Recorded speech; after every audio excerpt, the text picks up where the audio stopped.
Hello my dear friends, कैसे हैं? उम्मीद है आप सब अच्छे होंगे। दोस्तों, स्वागत है आपका हमारे यूट्यूब चैनल पे।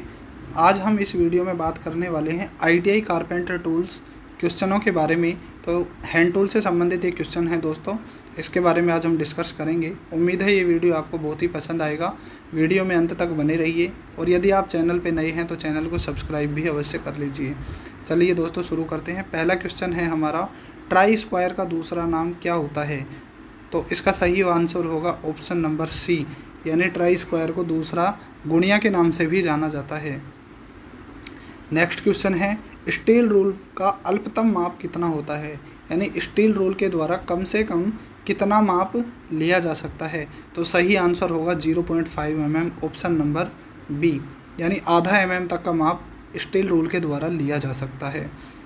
नेक्स्ट क्वेश्चन, मार्किंग औजारों से कौन सा कार्य किया जाता है? मार्किंग का मतलब होता है निशान लगाने वाले औजार। तो निशान लगाने वाले औजारों के द्वारा कौन सा कार्य किया जाता है? तो इसका सही आंसर होगा ऑप्शन नंबर डी, मार्किंग का कार्य हम निशान लगाने वाले औजारों से, यानी निशान लगाने का कार्य कर सकते हैं। हमारा नेक्स्ट क्वेश्चन है, कारपेंटर वाइस किस कारीगर का मुख्य औजार है? कारपेंटर वाइस कारपेंटर का मुख्य औजार है। ऑप्शन नंबर बी सही आंसर होगा, कारपेंटर। कारपेंटर वाइस में फ़र्क ये होता है दोस्तों, ये क्विक रिलीज वाइस होता है। इसमें हमें थ्रेडेड स्पेंडल के साथ साथ एक क्विक रिलीज का ऑप्शन भी मिलता है, जिसके द्वारा हम इसको आसानी से खोल और बंद कर सकते हैं। नेक्स्ट क्वेश्चन है, ड्रिल बिट किसके बनाए जाते हैं? Drill bit option number C सही आंसर होगा, high carbon steel, HCS, high carbon steel, HCS के बनाए जाते हैं, high carbon steel. Option number C इसका सही आंसर होगा। Next question, light duty electronic portable drilling machine द्वारा कितने व्यास तक का ड्रिल किया जा सकता है? लाइट ड्यूटी का मतलब होता है दोस्तों हल्के कार्य की जो इलेक्ट्रॉनिक पोर्टेबल ड्रिलिंग मशीन है, उसके द्वारा कितना व्यास का सुराख किया जा सकता है? तो सही आंसर होगा ऑप्शन नंबर बी, 12 mm, यानी आधा इंची तक का व्यास का सुराख हम इसमें कर सकते हैं। Next question, heavy duty electronic portable drilling machine द्वारा कितने व्यास तक का ड्रिल किया जा सकता है? तो इसका सही आंसर होगा ऑप्शन नंबर ए, 25 mm तक के व्यास का ड्रिल हम इसमें कर सकते हैं। इसके बाद नेक्स्ट क्वेश्चन है, जिस ड्रिलिंग मशीन को एक स्थान से दूसरे स्थान पर ले जाकर प्रयोग किया जाता है उसे क्या कहते हैं? तो इसका सही आंसर होगा दोस्तों option number D, portable drilling machine. Portable मशीनें दो प्रकार की होती हैं दोस्तों, एक तो होती है स्टेशनरी मशीनें और दूसरी होती हैं पोर्टेबल मशीनें।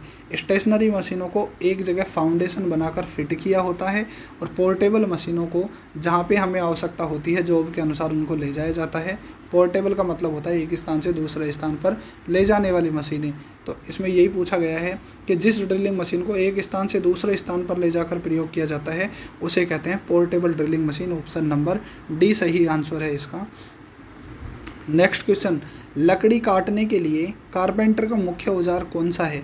लकड़ी काटने के लिए जब हम लकड़ी काटते हैं तो कौन सा मुख्य औजार है कारपेंटर का जिसके द्वारा लकड़ी काटी जाती है?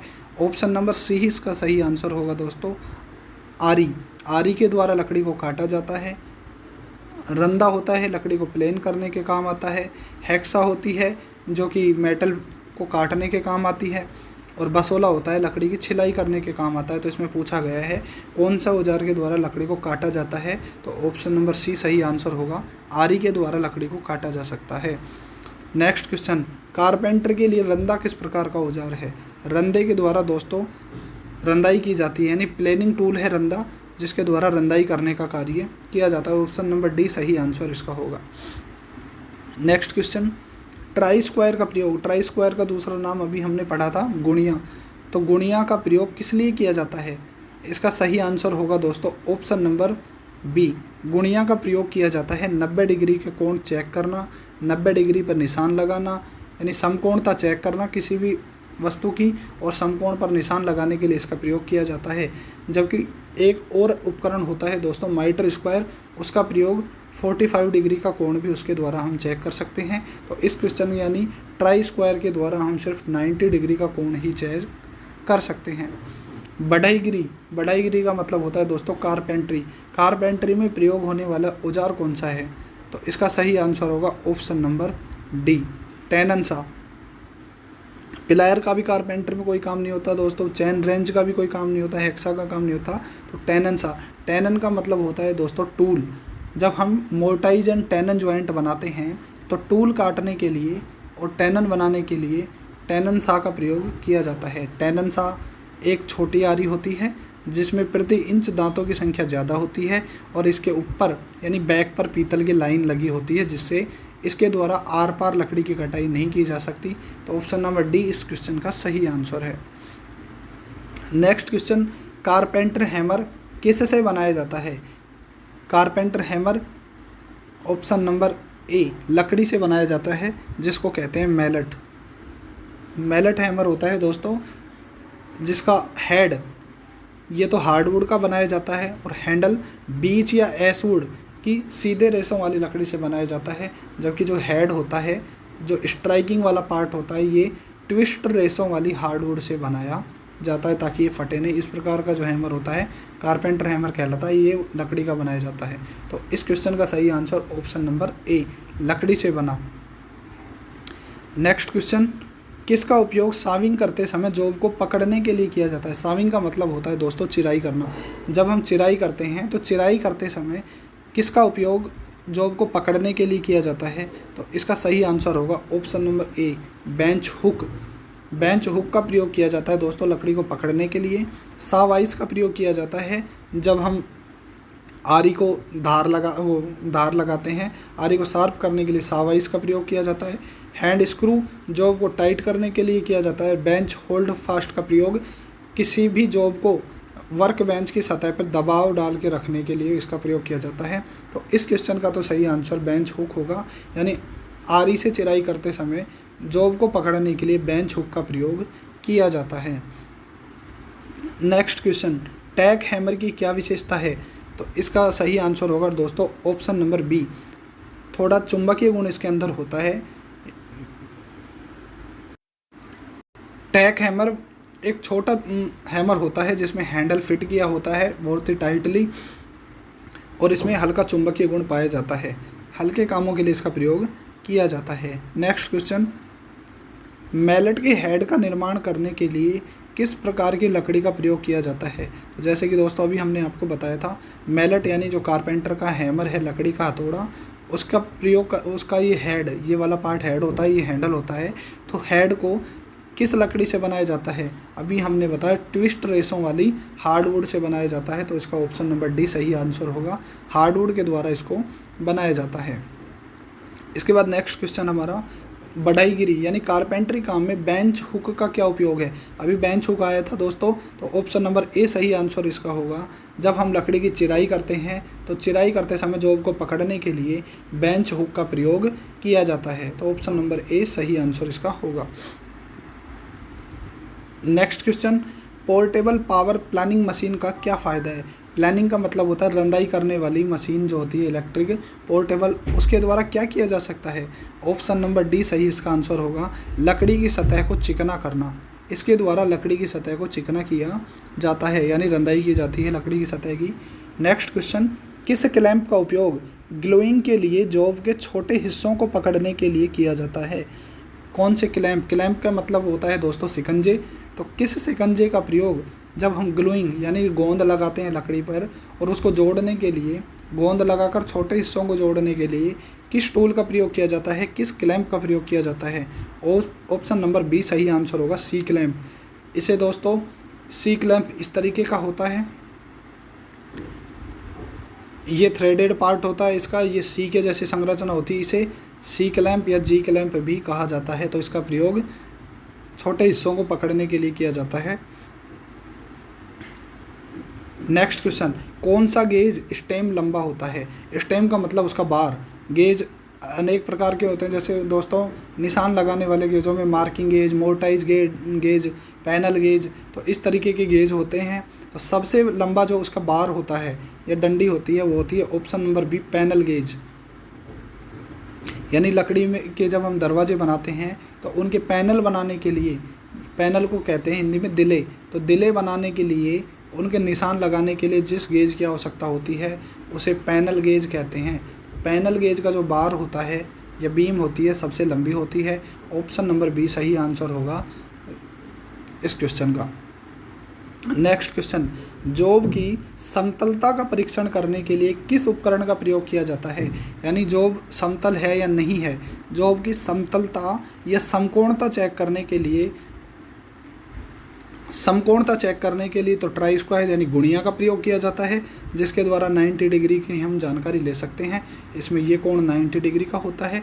लेकिन जॉब की समतलता जांचने के लिए वाइंडिंग स्ट्रिप का प्रयोग किया जाता है। वाइंडिंग स्ट्रिप्स दोस्तों दो सीधी धार वाली फट्टियां होती हैं जिनको रख के जॉब की समतलता का पता लगाया जा सकता है। तो इसका सही answer option number D winding strips होगा, जिसका प्रयोग जॉब की समतलता का परीक्षण करने के लिए किया जाता है। नेक्स्ट क्वेश्चन, ट्राइंग प्लेन का क्या उपयोग है? ट्राइंग प्लेन दोस्तों सबसे बड़ा रंधा होता है लकड़ी का, जिसका प्रयोग ट्रू और सीधी सतह को प्लेन करना, मतलब जब लकड़ी के बड़े फट्टे होते हैं उनको जोड़ना होता है चौड़ाई में, तो उनके किनारों को सीधा करने के लिए ट्राइंग प्लेन का प्रयोग किया जाता है, जो कि सबसे बड़ा रंधा होता है दोस्तों। करीबन 2 फीट इसकी लंबाई होती है, 24 इंची लकड़ी का बना होता है और इसका प्रयोग ट्रू और सीधी सतह को प्लेन करने के लिए किया जाता है। ऑप्शन नंबर डी इसका सही आंसर होगा। चीजल की ब्लेड के निर्माण के लिए किस सामग्री का प्रयोग किया जाता है? चीजल होती है दोस्तों जिसके द्वारा लकड़ी में छिलाई का कार्य किया जाता है। ऑप्शन नंबर डी सही आंसर होगा। फोर्ज टूल स्टील दोस्तों, ड्रिल बिट बनाए जाते हैं हाई कार्बन स्टील के। जो चीजल की ब्लेड होती है वो फोर्ज टूल स्टील की बनाई जाती है और हैमर के जो हेड होते हैं वो भी ड्रॉप फोर्ज कार्बन स्टील के बनाए जाते हैं। तो ड्रॉप फोर्ज टूल स्टील का प्रयोग किया जाता है चीजल की ब्लेड के निर्माण के लिए। Next question, bench firmer chisel में फेरूल के अंदर कौन सा हिस्सा तय किया जाता है? दोस्तों जो फर्मर चीजल होती है लकड़ी में छिलाई करने का जो कार्य करती है, इस तरीके की होती है चीजल।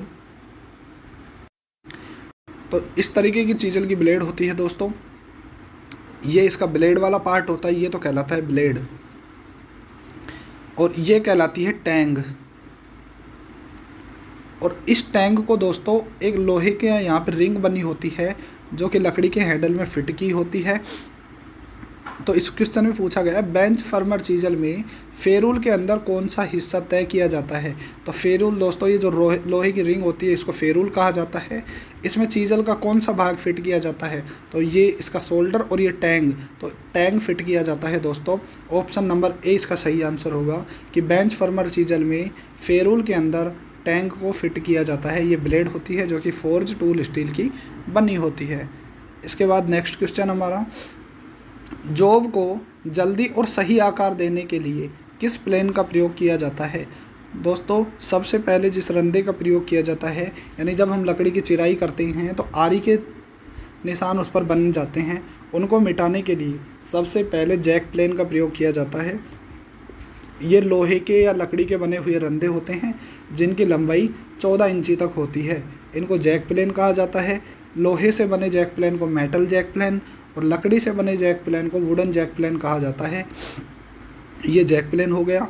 टूथिंग प्लेन का प्रयोग दोस्तों जब हम सतह पर गोंद लगाते हैं तो सतह को खुरदरा करने के लिए, यदि हमसे क्वेश्चन पूछा जाता है कि गोंद लगाने के लिए सतह को खुरदरा करने के लिए किस रंधे का प्रयोग किया जाता है या किस प्लेन का प्रयोग किया जाता है, तो उसका आंसर होगा टूथिंग प्लेन। फिनिशिंग प्लेन यानी अंतिम रूप से सफाई देने के लिए फिनिशिंग प्लेन का प्रयोग किया जाता है।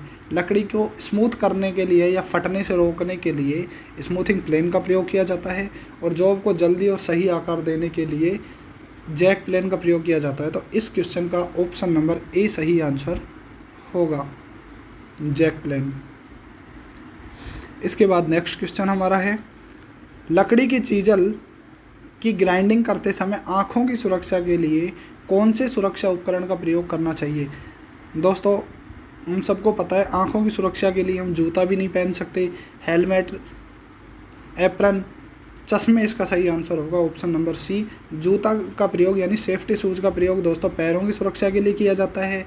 हेलमेट का प्रयोग सिर की सुरक्षा के लिए और एप्रन का प्रयोग दोस्तों शरीर की यानी चेस्ट की सुरक्षा के लिए इसका प्रयोग किया जाता है। तो इसका सही आंसर आँखों की सुरक्षा के लिए चश्मे का प्रयोग किया जाता है, यानी सेफ्टी गोगल्स इनको कहा जाता है, सुरक्षात्मक चश्मे। इस समय हम फैंसी चश्मे का प्रयोग नहीं करते दोस्तों, जब हम ग्राइंडिंग करते हैं तो हमें सेफ्टी गोगल्स का प्रयोग करना चाहिए। नेक्स्ट क्वेश्चन, धातु सीट की मोटाई मापने के लिए किस उपकरण का प्रयोग किया जाता है?